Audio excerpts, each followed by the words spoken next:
Salam, hər vaxtınız xeyir olsun. Bugün sizlər üçün xiyar turşusu hazırlayıram. 2 ildə saxlasanız əsla xarab olmayan ən zəmanətli xiyar turşusudur.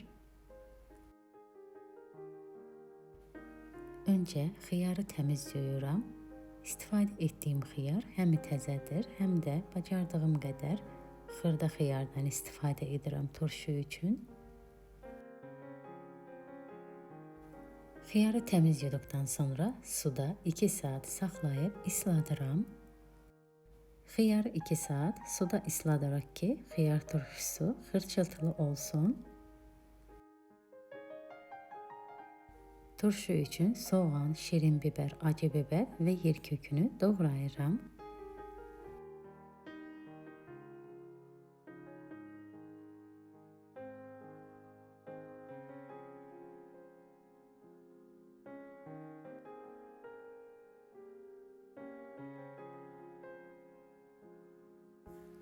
Turşu üçün şüyüd, dəfnə yarpağı, vişnə yarpağı da hazırlayıram.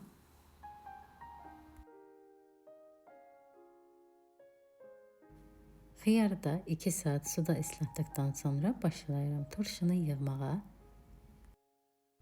Balona öncə dəfnə yarpağı, vişnə yarpağı, şüyüd, şirin biber, acı biber, soğan, sarımsaq əlavə edirəm.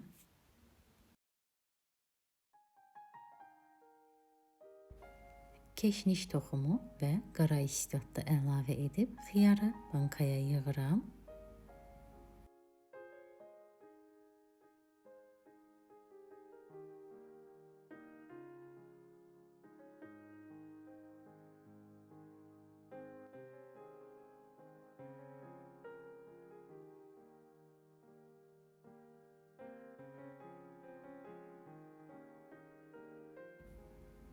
Bu cür xiyarı balona yığdıqdan sonra üzərinə duzunu, şəkər tozunu əlavə edirəm. Mən 1 litrlik balona yığdım.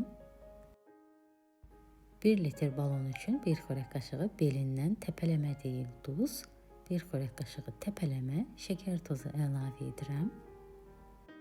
Turşu üçün də su qaynadıram. Su tam qaynadıqdan sonra balona əlavə edirəm.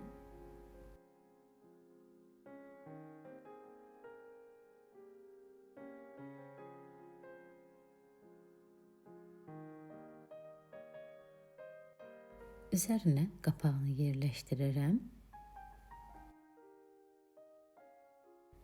Geniş qazanda su qaynadıram. Qaynayan suya dəsmal yerləşdirib hazır balonları qazana yığıram.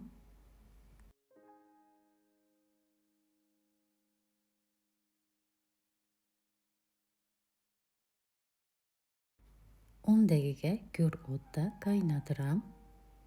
10 dəqiqə qaynadıqdan sonra qazandan alıram.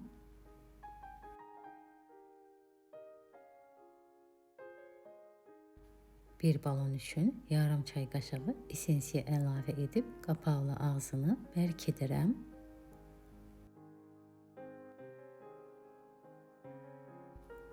Bağladıqdan sonra yanı üstündə soyuyana qədər saxlayıram. Balonlar soyduqdan sonra sərin yerdə saxlayıb bütün qış ərzində istifadə edə bilərsiniz. Ürək rahatlığı ilə hazırlayın bu resepti. Ən zəmanətli, ən dözümlü xiyar turşusudur. 2 ildə ürək rahatlığı ilə saxlaya bilərsiniz. Əsla rəngi dəyişməyən xırçaltılı, çox gözəl bir xiyar turşusu alınır. Videonu izləyib rəy yazan hər kəsə çox təşəkkür edirəm. Yeni videolarda görüşənədək sağ olun.